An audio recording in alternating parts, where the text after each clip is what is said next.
আজকে আবাস যোজনার সার্ভে চলছে, আমার কাছে একটা ছবি এসে পৌঁছালো, আমি ডিটেলস নিচ্ছি।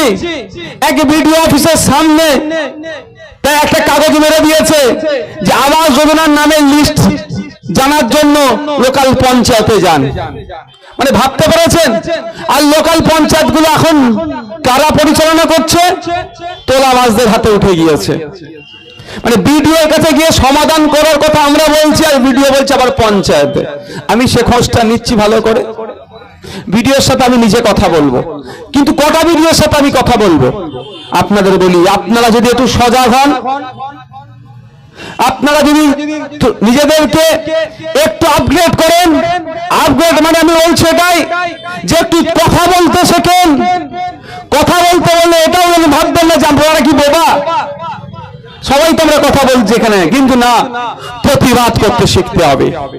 আপনার এখানে যোজনার জন্য আসছে, যে অফিসার গুলো যোজনার জন্য, সরকারের যে কর্মকর্তা যারা আছেন, কর্মচারী যারা আসছেন নামের লিস্ট করতে, তাদেরকে আগে চেস করুন। তাদেরকে প্রথম বলুন যে স্যার আপনার নাম কি, কারণ আপনার আগামী দিনে কাজে লাগবে।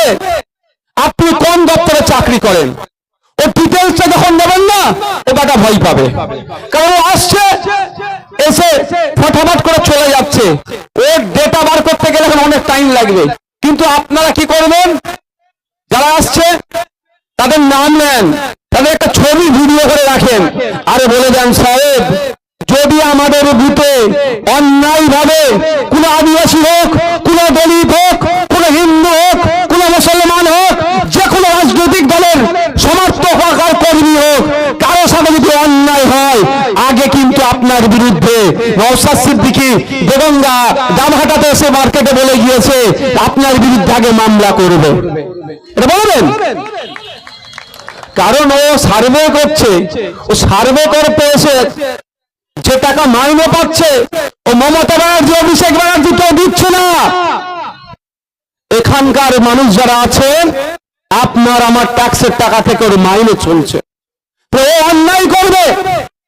ওকে নিয়ে যাদের কথাই প্রভাবিত হয়ে যদি একটা গরিব মানুষের বাড়ি কেটে, যার বাড়ি পাওয়ার যোগ্য ছিল, তার পরিবর্তে যে 30,000, 40,000 দিচ্ছে, 50,000 দিচ্ছে, যার পাকা বাড়ি, তাকে যদি দিয়ে দেয়, তার বিরুদ্ধে আমরা আইনি লড়াই করব। কিন্তু আপনাদের কথা বলতে হবে। কথা যদি না বলেন আপনারা, আপনাদের অধিকার কেড়ে নেবে। যদি সবাই আমরা কথা বলতে শুরু করি, তাহলে অধিকার কাটতে পারবে না।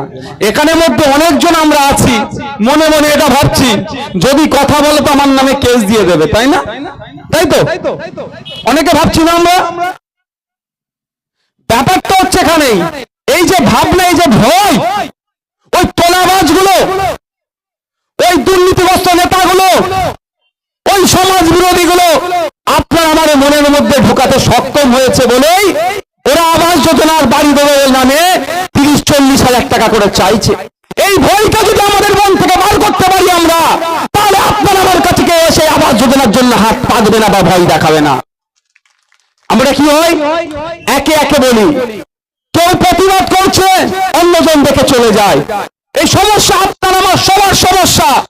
আবাস যোজনার যারা বাড়ি পাচ্ছি না, বা যাদের বাড়ি আছে, তারা ভাবছে আমাদের তো বাড়ি, আমাদের তো পাকা বাড়ি, আমরা তো যোজনায় পাবো না, অর্থাৎ গরিবের যা হচ্ছে হোক, আমি চুপ করে থাকবো। ফলে যাদের পাকা বাড়ি তারা চুপ করে আছে।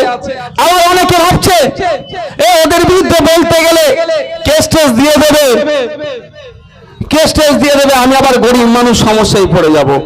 আমি আপনাদের কথা বলি যে এখান থেকে কেসের ভয় আপনারা পাবেন না। কি বললাম?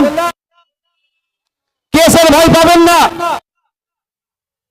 ওই রকম কেস প্রচুর হবে, প্রচুর।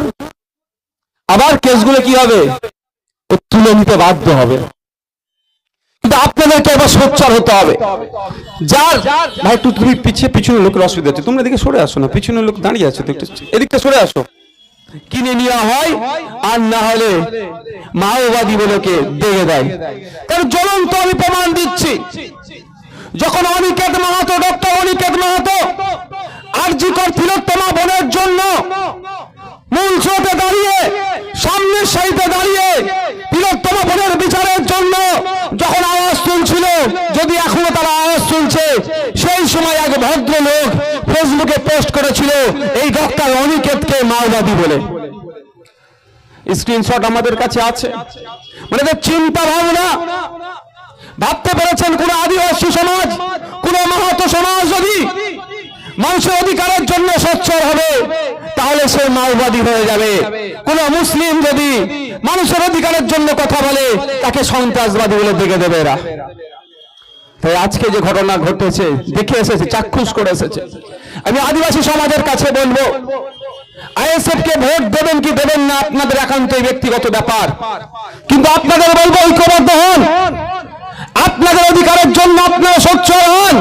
এই ভোটের সময় আসবে রাতের অন্ধকারে 500 টাকা দিয়ে চলে যাবে, আপনাদের মূল্যবান ভোটটা 500 টাকায় বিক্রি করবেন না।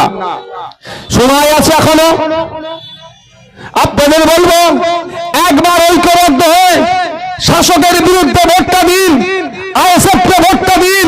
ভোট গণনার পরে আপনাদেরকে আমি বলে যেতে পারি, আপনারা আইএসএফ এখানে জিতুক আর হারুক, সিপিএম জিতুক আর হারুক, এখান থেকে আপনাদের মূল্যবান ভোট যদি ওই কমিউনিটির পুরো ভোটটা যদি তৃণমূলের বিপক্ষে গিয়ে আইএসএফ এর পক্ষে আসে তাহলে দেখবেন রাতারাতি আপনাদের রাস্তাটা হয়ে যাবে। জিতুক আর হারুক, এরা তো ভোটের নিয়ে সম্পর্ক এদের, এরা ভোট ছাড়া কিছু বোঝে না। ভোটের জন্য বাড়ির মহিলাকে এরা নামিয়ে দেবে, বাড়ির পুরুষকেও নামিয়ে দেবে। এরা ভোট ছাড়া কিছু বোঝে না। আমার এই আদিবাসী ভাইগুলো যদি একবার তাদের মূল্যবান ভোট শাসকের বিপক্ষে দিয়ে এই বিধানসভা উপনির্বাচনে পিয়ারুল ইসলামকে দেয়, আমি আবারও রিপিট করছি, পিয়ারুল ইসলাম জিতলো কি হারলো আপনারা সেটা টেনশন নেবেন না। আপনাদের সবার ভোট যদি গড়ে পিয়ারুল ইসলামের কাছে আসে, ইভিএম মেশিনের 5 নম্বরে আসে, তখন শাসকের চোখ বড় হবে, ভয় পাবে। আপনাদের যে সমস্যা শুধু রাস্তার সমস্যা নয়, পানীয় জলে যে সমস্যা, কল্যাণ পানীয় জল ঠিকঠাক পাবেন না আপনারা। আপনাদের আবাস যোজনার যে নাম কেটে দেওয়া হচ্ছে, 30-40 হাজার 20 হাজার না দিলে নাকি দেবে না। দেখবেন আপনাদেরকে বলি, আপনারা আপনাদের অধিকার বাড়ির দুয়ারে পেয়ে যাবেন, বাড়ির দরজায় পেয়ে যাবেন, কারো কাছে যেতে হবে না। কারণ এরা কি দেখছে, এরা দেখে নিয়েছে কি সারা বছর এদের কিছু করব না, উল্টে এদের উন্নয়নের জন্য যে টাকা আসে সেটা লুট করে নেব। ভোটের আগের রাত্রে যাব, গিয়ে 500 টাকা একটা বিরিয়ানির প্যাকেট বা যদি একটা মদের বোতল দিয়ে দেবো, আমার কাজ আমি করে নেব। তাই অনুরোধ আপনাদের করছি, একবার সজাগ হন, দেখবেন আপনার জন্য যে বরাদ্দ আপনার দ্বারে এসে পৌঁছে যাবে। আমাদের সজাগ সতর্ক হতে হবে। আমরা সজাগ সতর্ক না হওয়ার ফলে আমাদের সাথে এই বিচারিতা হচ্ছে, আমাদের সাথে এই অন্যায় হচ্ছে।